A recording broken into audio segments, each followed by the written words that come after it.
Monsieur Mohamed Hamli, bonjour. Bonjour et bonjour pour tout le monde et merci aussi pour l'invitation. Alors, la sécurité alimentaire est dépendante intimement de la performance agricole. La performance est synonyme performance technique et humaine, ressources humaines. Il faut former à tous les niveaux pour une modernisation de notre système agricole. Monsieur Hamli. Oui, bien sûr, actuellement avec tout ce qui se passe dans le monde, avec le changement climatique, tout ça, et aussi le défi de la sécurité alimentaire, on est obligé d'aller vers une performance optimale pour notre agriculture à travers la modernisation d'une agriculture beaucoup plus technique, beaucoup plus une agriculture qui préserve la nature et aussi une agriculture durable à travers l'introduction de nouvelles techniques, utilisation des ressources hydriques d'une façon économique, utilisation aussi de machines performantes, de l'innovation et aussi l'élément le plus important afin de mettre en œuvre toute cette politique et de moderniser, c'est la ressource humaine, la formation, le besoin de la formation, former des cadres, former des ingénieurs, former des formateurs, former des conseillers, des vulgarisateurs. Tout ça est très important pour mettre en œuvre une politique, une vision globale d'une agriculture moderne, durable. Et je pense qu'on a cessé de former surtout les techniciens supérieurs depuis longtemps, alors que il y a l'offre et le marché et les demandeurs de techniciens. On a besoin de formateurs, on a besoin de conseillers, on a besoin de consultants en agriculture techniques qui travaillent dans le terrain. Et donc actuellement, il y a une carence importante en termes de ressources humaines dans le secteur agricole. Mais quand vous parlez de carence, comment assurer cette formation? Qui doit l'assurer, Monsieur Hamli, puisqu'on sait que par le passé, le ministère de l'Agriculture détenait des centres de formation répartis à travers tout le territoire national qui a été récupéré pour certains par la formation professionnelle et les autres par l'enseignement supérieur.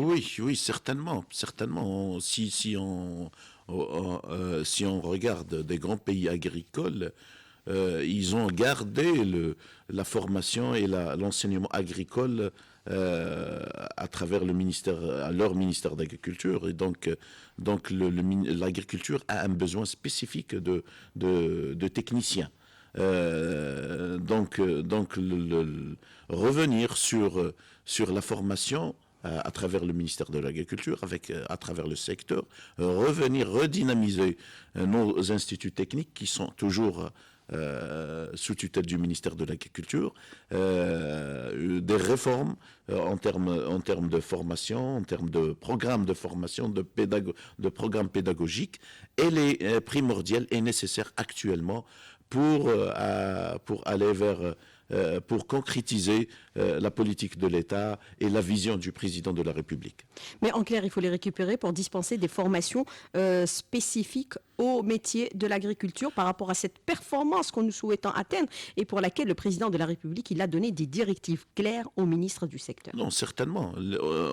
On a besoin d'outils pour concrétiser cette politique. Et donc, l'outil important et incontestable, c'est la ressource humaine, c'est les techniciens. Actuellement, je vous donne un exemple. On a lancé une grande vision, une grande campagne d'investissement dans les parcours sahariens, dans le Sahara, à travers la réalisation, la création de nouvelles exploitations, de grandes exploitations, et on n'a pas les gens qui vont encadrer, on n'a pas des techniciens, on n'a pas des ingénieurs qui vont, et surtout les techniciens, on a besoin de beaucoup de techniciens en termes d'élevage, en machinisme agricole, en arboriculture, il n'y a plus de techniciens supérieurs, et donc comment on va faire pour encadrer ces nouvelles exploitations, cette dynamique lancée par les pouvoirs publics. On a vu que les 2 dernières années sont des années de réforme en agriculture, et on a assisté à chaque fois qu'il y a des conseils des ministres, il y a des bons points sur l'agriculture.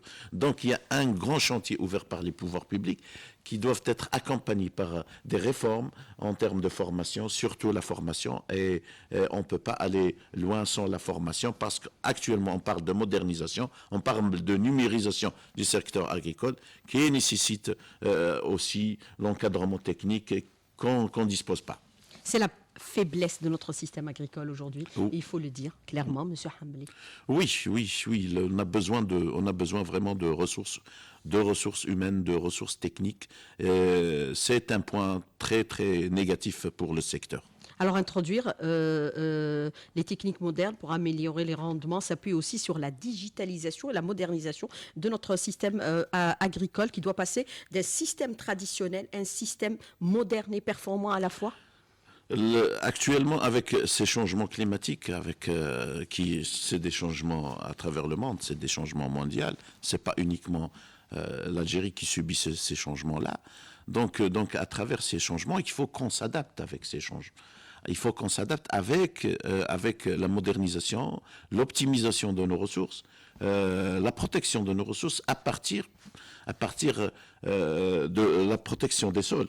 C'est les sols, c'est les supports dans notre agriculture et aussi la préservation de l'eau à travers l'utilisation de la numérisation, de la digitalisation, des systèmes d'irrigation, des systèmes de contrôle des sols et aussi des systèmes d'utilisation optimale des engrais et aussi tout ce qui est mécanisation agricole qui nécessite actuellement des machines spécifiques par rapport à cette sécheresse répétée depuis plusieurs années.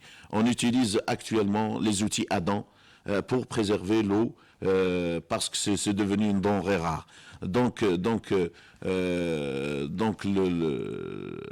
président de la République a permis à libérer l'importation du matériel rénové, du matériel puissant, parce qu'on ne peut pas utiliser les outils Adam dans les labours avec des petits tracteurs. On a besoin de grande puissance. Et je pense que cette démarche des pouvoirs publics est très importante qui va avec nos besoins en tant que professionnels. Oui, mais si on se réfère aujourd'hui à notre nomenclature d'importation des produits alimentaires, on voit que les céréales arrivent en tête, bien sûr, de ces importations dans la nomenclature globale, sur les 10 milliards de dollars d'importation de produits alimentaires. Les céréales, c'est l'équivalent d'un peu plus, vous me corrigez si je me trompe sur certains chiffres, 34%. Est-ce qu'on peut considérer aujourd'hui que l'eau et sa rationalisation sont devenus des paramètres d'un grand enjeu dans le contexte actuel, puisqu'on a frôlé pratiquement la sécheresse? Oui, l'eau, c'est devenu une denrée rare. D'où l'échappatoire de l'investissement dans le Sahara. Le Sahara dispose de grandes surfaces et de beaucoup d'eau souterraine. Donc l'équilibre entre l'agriculture du Nord avec une agriculture saharienne intensive, parce qu'on ne peut pas continuer à perdre des ressources. Et ça va de notre sécurité, ça va de notre souveraineté. Avec ces changements actuels, la guerre de l'Ukraine, Russe et Ukraine, nous a obligés d'aller vers une véritable stratégie de production nationale. Et ça ne peut pas être sans la préservation de l'eau, sans l'optimisation de l'eau et l'utilisation peut-être de l'eau de notre nappe phréatique au Sahara. Il faut une vision, une projection sur le moyen et le long terme, puisque vous parlez aujourd'hui des insuffisances qu'il va falloir prendre impérativement en charge pour aller vers la performance. Et c'est l'instruction du président de la République qui a demandé même à augmenter les rendements à l'hectare. Oui, bien sûr. Nous, actuellement, à travers la Chambre, on est en train d'installer des sites de démonstration à travers plusieurs wilayas. Bon, on a commencé, ça fait quelques années, dans les wilayas de l'Est, avec des sites de démonstration, là où on faisait beaucoup de de formation aux agriculteurs, des journées techniques, de démonstration à travers des formateurs, à travers des vulgarisateurs. Et actuellement, cette année, on va élargir à travers plusieurs wilayas et à travers une wilaya du Sud, afin d'aller vers une performance importante. Parce que c'est pas normal de voir des gens qui font dans le Sud, qui font avec de l'irrigation intégrale, qui font du 80 et du 90 et d'autres qui font du 25, du 30. C'est du gâchis, c'est une perte de ressources. Alors il faut, surtout si on utilise de l'irrigation, il faut aller vers l'optimisation et ça ne peut pas passer, on ne peut pas rester dans ce contexte à l'infini. Il faut aller vers la performance, optimiser nos ressources à travers l'utilisation des techniques, nouvelles techniques. Et tout ça passe à travers la formation. Sans formateur, sans vulgarisateur, on peut pas arriver à faire ça. Alors, 25 et 30%, bien sûr, c'est les quintaux à l'hectare, pour que les auditeurs puissent vous comprendre, monsieur Hamdi. C'est entre 25 et 80 à 90. Et c'est un intervalle important. Et ça nécessite la technicité, l'utilisation des engrais, le type d'engrais, l'eau, les fréquences d'irrigation. Tout ça, c'est des techniques à mettre en place. Et on peut les mettre à travers les chambres d'agriculture, à travers la profession. Alors, l'agriculture, c'est aussi la rapidité d'agir.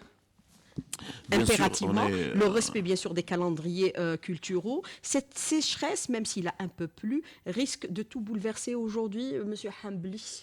Non, c'est pas encore trop tard. Donc, on est au début de la campagne. Non, c'est-à-dire, elle est en train de bousculer un peu la nécessité d'aller vers cette modernisation. Oui, les oui. 3 ans de ces Oui, ça fait. Ont tout bousculé. Les 3 ans, il y a plusieurs années. C'est pas uniquement les 3 dernières années, mais elle s'est accentuée ces 3 dernières années. Donc, cette sécheresse nous oblige à penser et à agir très très vite par rapport à cette situation de sécheresse. On est obligé d'aller vers une sécurité alimentaire. Comment s'adapter pour produire en Algérie? Comment on doit s'adapter? On va s'adapter avec une utilisation rationnelle de nos ressources à travers les zones sahariennes, parce qu'il y a des grandes surfaces, il y a de l'eau. Et on peut aller vers la productivité, vers la rentabilité maximale. On peut aller vers, il y a même pour le blé tendre, on peut faire du 100 quintaux, du 120 quintaux. Si on met en place un véritable itinéraire technique suivi par des techniciens. Et on peut le faire, parce qu'il y a des gens qui le font. Donc pourquoi pas multiplier les expériences, les succès stories. Il y a des gens qui font des rendements. Même au nord, il y a des gens qui font du 40, du 50. On voit la performance de la région de Constantine, par exemple, parce que c'est des gens qui respectent de l'itinéraire technique, utilisent beaucoup d'engrais, et c'est un point essentiel. Et aussi, c'est des gens qui utilisent des fongicides contre les maladies. Constantine, elle seule, utilise 50% des quantités importées des fongicides en Algérie. Mais pour cela, il faut changer d'approche et de mentalité, puisque à travers le monde, on ne parle plus de mécanisation, mais on parle de robotisation et de numérisation et de digitalisation. Oui, utiliser des machines performantes. Il faut s'ouvrir vers le monde parce que on n'a pas une industrie de machines agricoles moderne. Il faut s'ouvrir pour importer de la technologie, importer de la science. Il faut qu'on s'ouvre et je pense que la décision du président de permettre aux agriculteurs d'importer du matériel rénové, c'est une décision très importante pour notre agriculture, pour les agriculteurs, afin d'introduire des nouvelles techniques et introduire la technologie. Alors, Monsieur Mohamed Hamli, je voudrais revenir avec vous sur plusieurs aspects, bien sûr, pour atteindre cette performance, pour assurer notre sécurité alimentaire, qui est devenue aujourd'hui un enjeu stratégique à travers le monde. Le monde entier aujourd'hui parle bien sûr de cette sécurité alimentaire et la nécessité d'améliorer les rendements agricoles. Bien sûr, nous avons vu que pendant la période du Covid-19, les systèmes de santé ont été mis à nu par rapport à leur faiblesse. Aujourd'hui, on découvre qu'avec la guerre ukraino-russe, c'est le système agricole qui est aujourd'hui mis à nu. Alors, pour atteindre cette performance, nous avons vu qu'il y a une résilience de notre système agricole, malgré le Covid, malgré la situation de crise. Il y a la disponibilité de tous les produits. Mais nous restons quand même, pour certains produits stratégiques, dépendants de l'extérieur. C'est ça aussi notre faiblesse, puisque nous avons dû, dans la nomenclature des importations des produits agricoles, les céréales, c'est 34%. Oui, les céréales, c'est 34% des 23% d'importation globale de la facture alimentaire. Et aussi, La facture le lait, qui est à 10 milliards de dollars. Oui, le lait aussi est dérivé, occupe deuxième rang avec 28%. Et donc pour nous, c'est une situation critique par rapport à la somme qu'on est en train d'importer et par rapport aussi à nos capacités.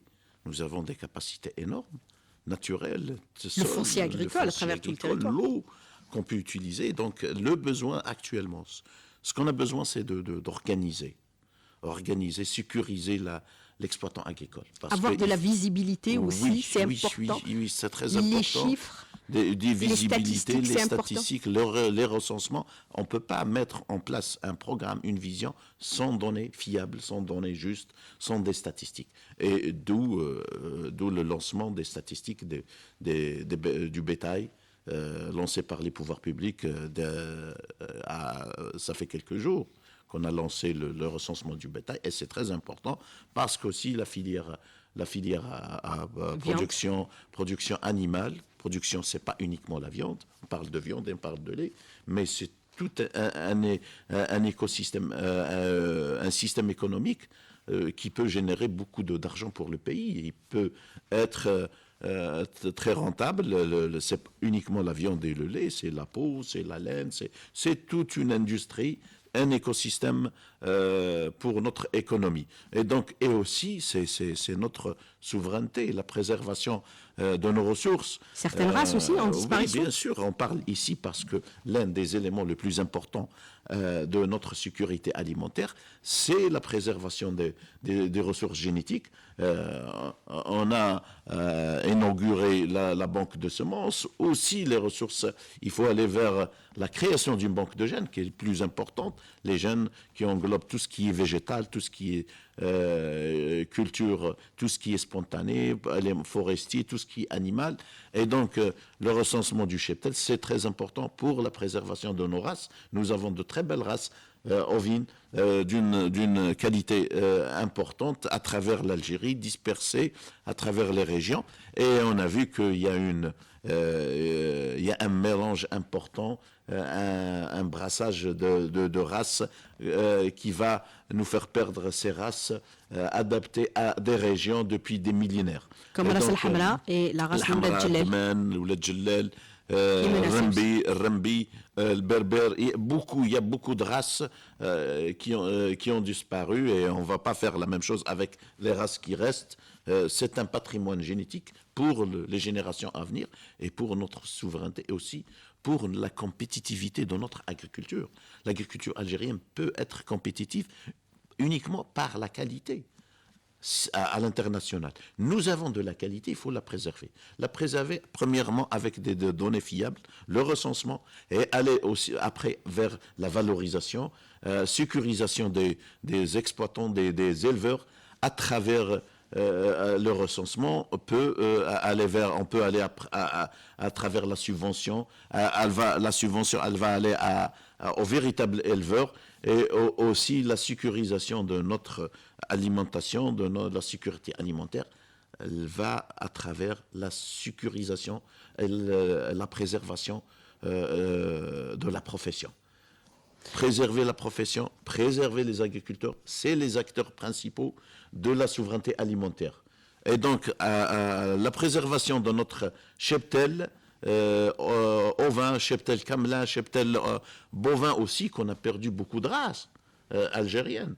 Il y a presque plus de races algériennes, mis à part les quelques races qui existent dans l'Est algérien. On les a perdues. C'est des races de très très bonne qualité et qui sont adaptées à des écosystèmes très difficiles. C'est des races qu'on les trouve dans les parcours forestiers, qui utilisent pas d'alimentation, beaucoup d'alimentation, ça nous coûte presque rien du tout. À préserver. À préserver parce qu'on a adopté un système d'intensification exogène à notre écosystème, à notre Algérie, sans la valorisation.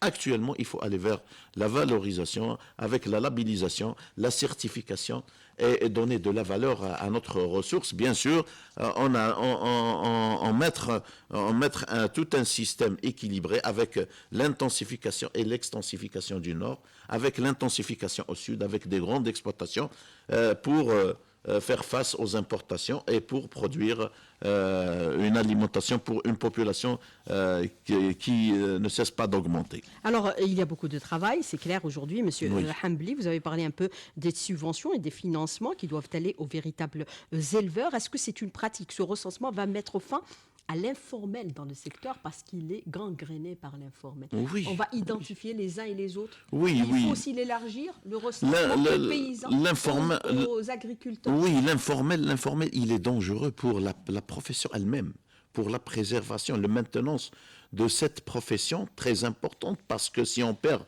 on perd le professionnel, le producteur, l'éleveur, il n'y aura plus de production, il n'y aura plus de sécurité alimentaire.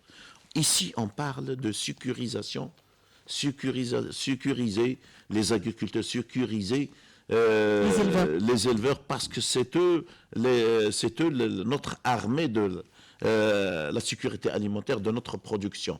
L'informel, il est très dangereux pour notre agriculture, et donc ce recensement va nous permettre premièrement de mettre une véritable stratégie pour l'avenir, et aussi de préserver et de protéger l'activité elle-même et les producteurs. Et subventionner et financer ceux qui le méritent. Oui. Alors, je voudrais revenir avec vous, Monsieur Mohamed Hambli. On parle bien sûr du recensement un peu du cheptel à travers tout le territoire national. Le coup d'envoi a été donné la semaine dernière. Il est en cours actuellement. Il doit durer normalement l'équivalent de 40 jours. Mais est-ce qu'il faudrait aussi réactualiser les chiffres de la population agricole? Les agriculteurs doivent-ils aussi être recensés pour que les subventions, les financements, les aides aillent aux véritables concernés?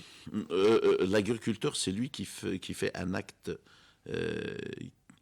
agricole, élevage ou production agricole. Donc avec le recensement du cheptel, on va recenser même la population agricole. Vous avez des chiffres au niveau de votre chambre par rapport aux adhésions, mais est-ce qu'elles sont, c'est-à-dire illustratives ou approximatives? Non, mais actuellement, elle est approximative. On ne peut pas dire qu'elles sont illustratives. Elles sont de quel ordre, les adhérents? Elles sont d'ordre de 1 300 000 adhérents au niveau de la Chambre d'agriculture. Il y a des gens, il y a d'autres éleveurs, d'autres qui activent en dehors de la Chambre d'agriculture, mais c'est des petits agriculteurs qui n'ont pas de papier. Le problème du foncier agricole qui pose problème à ces gens-là d'avoir. Mais on est en train de revoir, de régulariser, de faire on est en train c'est un grand chantier qu'on a ouvert à travers la Chambre, à travers la modernisation dans notre système, dans notre plateforme numérique. On a créé une plateforme numérique pour numériser notre fichier. Aussi, on a adopté une nouvelle carte numérique qui va diminuer l'utilisation des papiers pour les agriculteurs.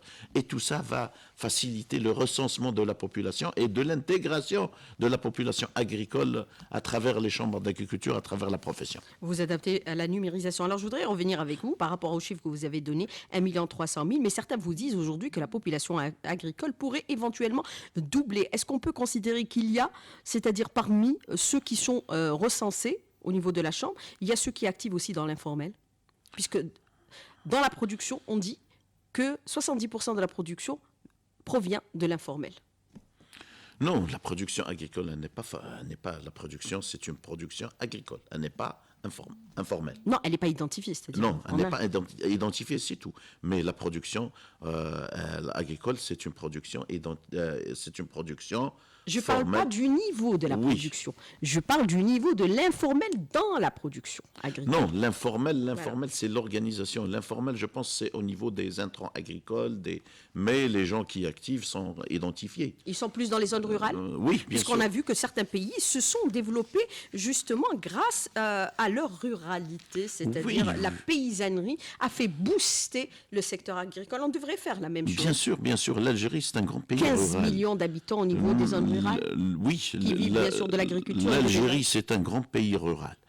La paysannerie joue un très grand rôle. Nous avons le nord algérien, les forêts, système forestier, des zones de forêt, des zones de montagne. Nous avons les terres oasis, les terres arables. Tout ça, La steppe. la steppe, bien sûr, c'est Avec un les vaches. écosystème très important pour le Qu'il faut pâturage, préserver. pour préserver. Et dans tout ça, il faut aller vers une modernisation. Il faut mettre ce système en synergie à travers la libération des initiatives, parce que le développement, c'est une affaire des professionnels. C'est les professionnels, c'est la rapidité d'agir, c'est la prise en charge des agriculteurs entre eux-mêmes, l'organisation, la formation. Il faut aller vers la valorisation des produits de niche. L'Algérie a beaucoup de produits de niche.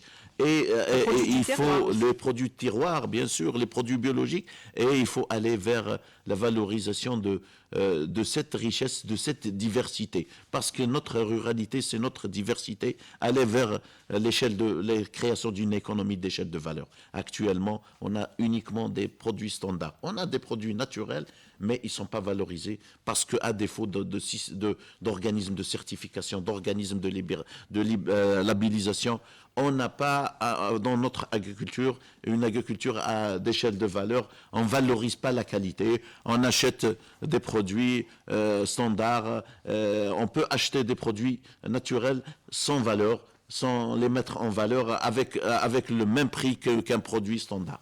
Alors que la labellisation est importante pour un peu certifier l'origine, c'est en fait l'ADN du produit. On a certifié 2 ou 3 produits, comme par exemple la figue de Beni Maouch. On a labellisé.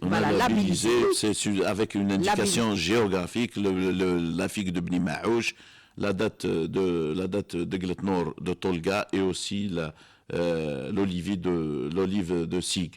Mais on a plusieurs produits, c'est pas uniquement ces 3 produits. Il faut continuer cette labellisation. C'est une opération qui doit être dans le temps et dans l'espace continu. Et donc nous avons des milliers de produits à valoriser et avec la valorisation de ces milliers de produits, on peut mesurer l'ampleur de l'économie qu'on peut créer dans le pays. Parce que la production, c'est pas uniquement la production, c'est l'emballage, c'est le packaging, c'est la publicité, c'est la création d'un système de production naturelle biologique. On est le seul pays actuellement, même les pays voisins, même les pays africains, il y a des chaînes de magasins, des supérettes qui vendent des produits biologiques, des produits de tiroir. Actuellement, l'Algérie ne dispose pas de ce produit. Et on prive le consommateur. Il y a des demandeurs. Pour les huiles essentielles, par exemple, les magasins spécifiques aux huiles essentielles, aux produits de tiroir, aux produits biologiques. Et on prive le consommateur. Pourquoi priver le consommateur alors que la demande, elle existe. Et donc, ça nécessite... des produits très prisés à l'international. Bien sûr. Le secteur a besoin, je pense que le secteur a besoin beaucoup d'organisation, beaucoup de performance et revenir sur la formation parce que c'est un grand chantier. On ne peut pas l'entamer sans formation.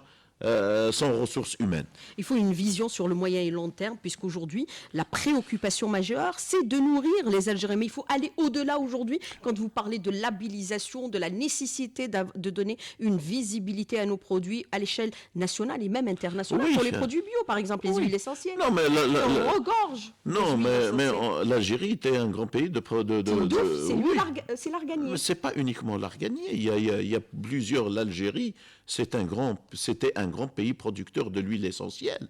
Il y avait beaucoup de lavande, il y avait de géranium. L'Algérie, le géranium algérien, Il est connu à l'échelle internationale. L'huile de figue de Barbarie, dans la steppe algérienne.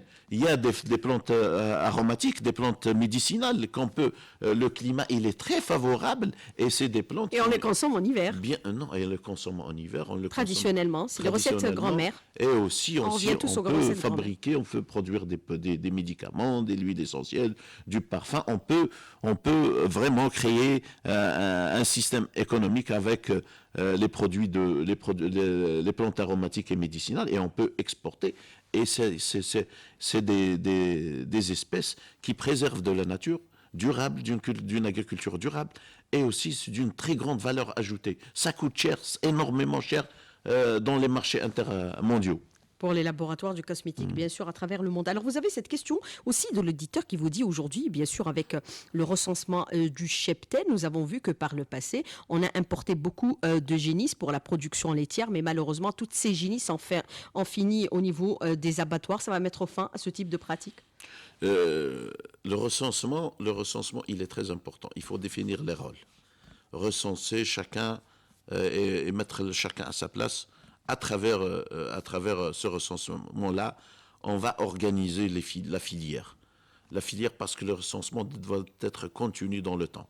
Parce que après le recensement, il faut aller vers l'identification. L'identification qui doit être continue dans le temps. Bien sûr, à travers les chambres d'agriculture, on peut aller vers une identification. L'identification, ça va nous permettre aussi de préserver, de protéger les animaux contre les maladies, préserver la profession. Je pense que la génisse, on tourne toujours vers l'organisation, vers le perfectionnement. Il faut mettre une véritable stratégie, parce que on peut pas continuer éternellement à importer de la génisse, de la poudre de lait et de la génisse. Non, on peut importer de la génisse, mais à travers la mise en œuvre d'un programme de production de génisse, la création de pépinières de génisse. Et on voit actuellement quelques cas, quelques expériences de pépinières de génisse qui réussissent, et il faut multiplier les cas, les exemples. Et on n'aura plus à les importer, bien sûr, puisque les pays nous les envoient parce qu'ils ont créé des pépinières de production de génisses. Alors, vous avez cette question également qui est importante. On parle de la numérisation, digitalisation pour atteindre, bien sûr, la performance. Et il faut aussi penser, et c'est la question de l'auditeur, aux énergies renouvelables. Quelle stratégie pour l'énergie verte et comment faire pour la préserver à long terme au niveau des exploitations agricoles? Oui, on utilisait déjà, il y a des expériences à l'échelle mondiale. Oui, bien sûr, les panneaux photovoltaïques dans les oasis, même dans la steppe, même dans le nord, les panneaux photovoltaïques, mais il y a eu des expériences d'utilisation de matière végétale. On utilise de l'éthanol végétal, naturel.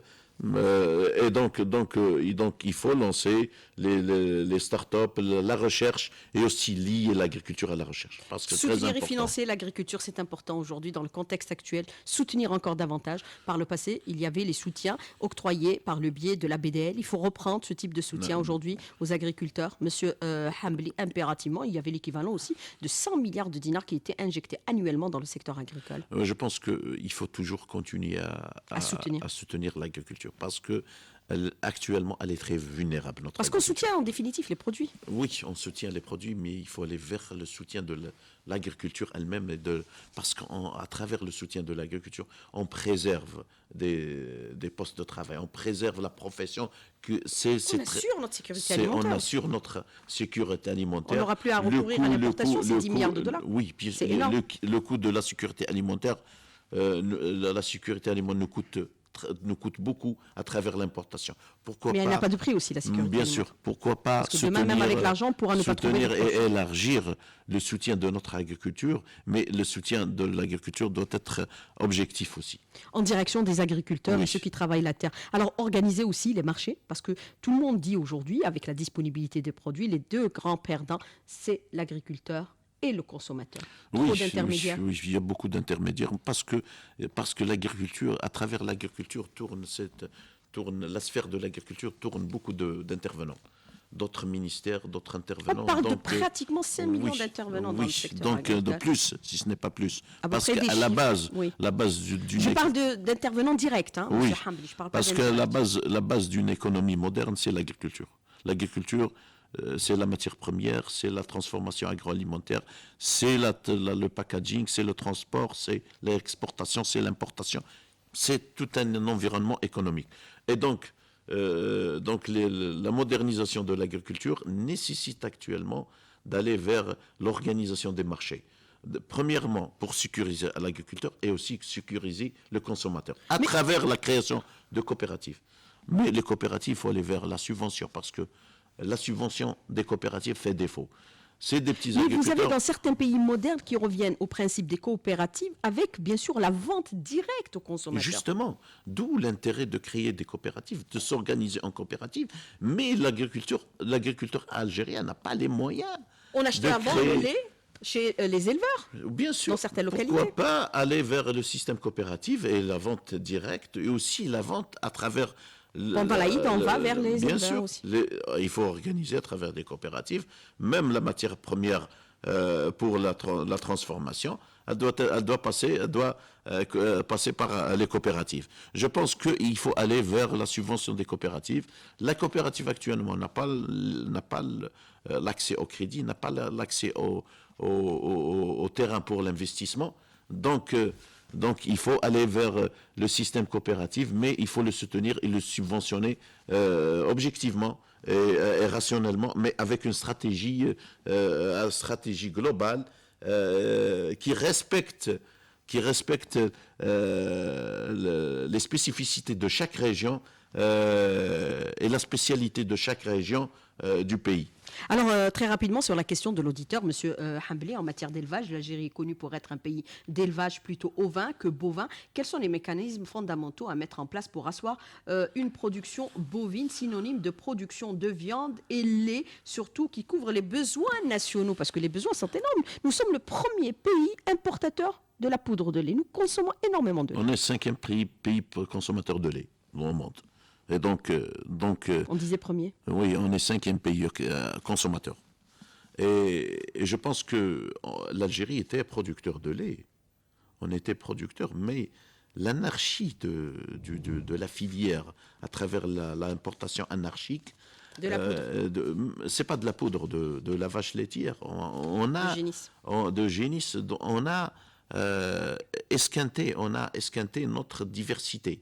Il y avait des races adaptées à la région, il y avait Et puis une diversité de consommation de lait. diversité de consommation de lait. Les chèvres, bien sûr. les de chameaux, Et de chamelles. bien de chamelles, il faut aller revenir sur la valorisation du lait de chèvre, le lait caprin, le lait de On prend chamelle. plus que de lait. Bien sûr, on consomme uniquement du lait de vache.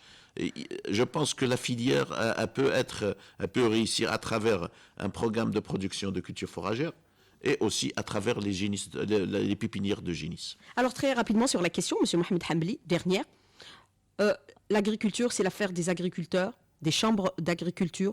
L'État, avec le ministère, doit mettre en place les systèmes de régulation. Oui, la production, sa le mission, développement régulation. dans le monde entier. Dans les pays les plus agricoles du c'est les monde, professionnels c'est du les métier. professionnels qui prennent en charge le développement. L'État, c'est la régulation, c'est le contrôle, c'est la formation et c'est l'enseignement agricole. L'État, c'est 3 chantiers, 3 missions. C'est des grandes missions, des grands chantiers pour l'État. Monsieur Mohamed Hambli, merci d'avoir répondu à nos questions, d'avoir été en direct avec nous ce matin dans le studio. Merci beaucoup, bonne journée, à bientôt et à demain. Inch'Allah.